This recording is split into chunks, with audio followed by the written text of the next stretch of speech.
ইদানিংকালে অনেক মানুষ নিজেকে পরিবর্তন করতে চায়, কিন্তু তারা বুঝতে পারছে না কোন পন্থায় কিভাবে নিজেকে পরিবর্তন করবেন। তারা এটাও বলছেন, আমরা বিভিন্ন আলেম ওলামাদের বা প্রচলিত আলেম ওলামাদের ওয়াজ নসিহত শুনতে যাই বা শুনি, কিন্তু দেখা যায় সেখানে কোরআন ভিন্ন বিভিন্ন কথা বলে আসে, তারপর কিচ্ছা কাহিনীও কিছু বলে। তো দেখা যায় সংমিশ্রণ হয়ে যাচ্ছে, কিছু কথা সত্যের মধ্যে আসে, কিছু কথা নিজেদের মন গড়া চলে আসে।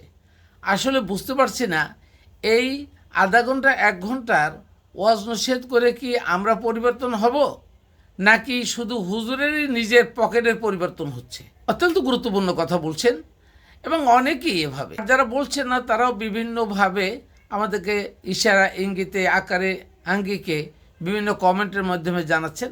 তবে গ্রোস একটি জরিপ পাচ্ছি, সাধারণ শিক্ষায় শিক্ষিত মানুষগুলো অনেকটা অনুশোচনা বোধ করছেন হাউ টু চেঞ্জ দেম, কীভাবে নিজেদেরকে পরিবর্তন করা যায়। হয়তো তাদের ভিতরে একটা উপলব্ধি আসছে, বিভিন্ন খ্যান অখ্যান সব কিছুই বুঝতে পারছেন, বুঝা একটা উপলব্ধি চলে আসছে, আর এই উপলব্ধির মাধ্যমে হয়তো এই বহিঃপ্রকাশটা ঘটিয়েছেন।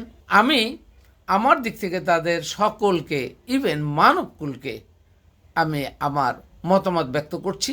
সেটা হলো, প্রত্যেকেই অন্তত নিজের থেকে বিভিন্ন তর্জমা তাফসির নেবেন, 10টা-12টা তর্জমা তাফসির বই সামনে নেবেন, নিয়ে প্রত্যেকটা আয়াত, কোরআনের আয়াত পড়বেন, ভালো করে বোঝার চেষ্টা করবেন, বিভিন্ন আঙ্গিকে বৈজ্ঞানিক দৃষ্টিকোণ থেকে নিজেকে গবেষণা করবেন, ওই আয়াত সম্পর্কে আল্লাহ কী কী শিক্ষা দিয়েছে বিভিন্ন ডাইমেনশনে, এটা নিয়ে চিন্তা গবেষণা করবেন।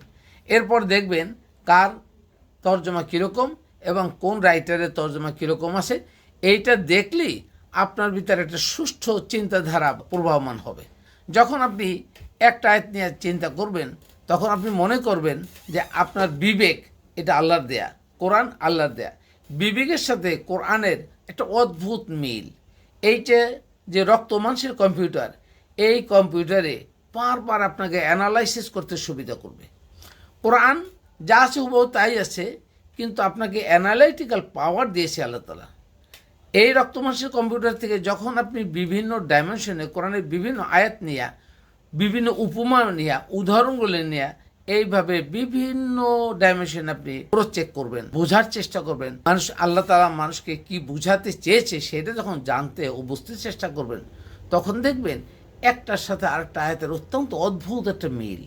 এবং পুরো কোরআনের ভিতর দেখবেন কোনো পরস্পর বিরোধী বক্তব্য নেই, যে কোরআন এইখানে একটা বলছে, একবার শেষ মাথায় যে অন্য কিছু বলছে। হয়তো একই আয়াত বিভিন্নভাবে বিভিন্ন সময় বোঝানোর চেষ্টা করেছেন। কাজেই আপনারা অন্য কোনো কিছু না বোঝার আগে, কোনো কিছু পড়ার আগে কোরআন হুবহু অধ্যয়ন করুন, গবেষণা করুন এবং কোরআন নিয়ে বোঝার চেষ্টা করুন। আরও ভালো ব্যাপকভাবে এটাকে সংরক্ষণ করে দেন, বিভিন্ন জিনিস নোট করুন, নিজে লেখুন, বই লেখার মতো লিখুন। আপনি যা স্টাডি করলেন সেটা আপনি লিখুন, লিখলে আপনার স্টাডি আবার শেয়ার করে দেন। আমাদের আরেকজনার বিভিন্ন লোকের এই যে গবেষণার যে ফলাফলটা, এটা যখন আমরা পরস্পরের মধ্যে শেয়ার করব, তখন আমাদের ভুল ত্রুটি অনেকাংশে আমরা কাটিয়ে উঠতে পারবো এবং আমরাই করতে পারবো যুগের জ্ঞানের আলোকে একর সঠিকত্ব অথবা অধিকতর সঠিক অধ্যয়ন ও গবেষণা করার ফল, এবং আমরা পাব অত্যন্ত ভালো সুশিক্ষা। আর এই শিক্ষার মাধ্যমে যখন আপনি আপনার নিজের জীবনকে পরিবর্তন করার চেষ্টা করবেন, দেখবেন আপনার জীবন পরিবর্তন করা খুবই সহজ। আল্লাহ কোরআনকে সহজ করে দিয়েছেন মানুষের বোঝার জন্য। এটাকে জটিল যারা চিন্তা করছেন তারা কোরআন বুঝতে পারেননি। আবার কোরআন ভিন্ন অন্যদিকে যখন যাবেন, তখন ডাইমেনশন হলে তখন ইবলিসের পথ চলে যাবেন। মনে করেন আল্লাহর রজ্জু কিন্তু একটা, আল্লাহর পথ একটা, ফি সাবিলিল্লাহ একটা। এই পথ থেকে যখনই একটু বিচ্যুত হবেন, তখন মনেই করবেন আপনি ইবলিসের পথে নেমে গেছেন। আর আল্লাহর পথে থাকতে হলে কোরআন শতভাগ আপনার জানতে ও বুঝতে হবে। আর এখানে পাসমার্ক হলো শতভাগ, কোরআন একটু বাদ দিতে পারবেন না।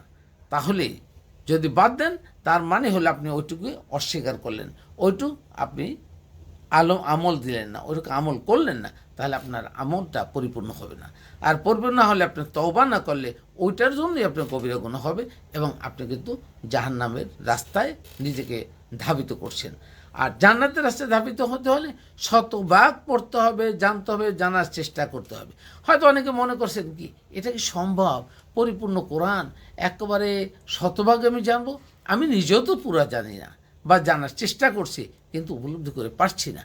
তাহলে হবে কি, আপনি জানবেন বা পারবেন না বিধায় কিন্তু আল্লাহ তাআলা এই টার্গেট দিয়েছে শতভাগ। যখন আপনি নিজেকে মনে করবেন যে না আমার একটু খর্বতা আছে, বুঝতে পারছি না, এই জন্য আপনি তওবা করবেন, ভুল করবেন, তওবা করবেন।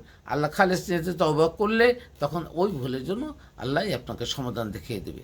সুতরাং আজকে এই ভিডিওর পরে থেকে যারা এই বিষণ্ণতায় ভুগছেন তাদের প্রত্যেককে বলবো এই মুহূর্তে কোনো বিলম্ব না করে, কালক্ষেপণ না করে আপনি প্রতিনিয়ত কোরআন অধ্যয়ন ও গবেষণা করার চেষ্টা করুন এবং সেই অনুযায়ী নিজেকে আমল করে নিজের জীবনকে পরিচালিত করার চেষ্টা করুন।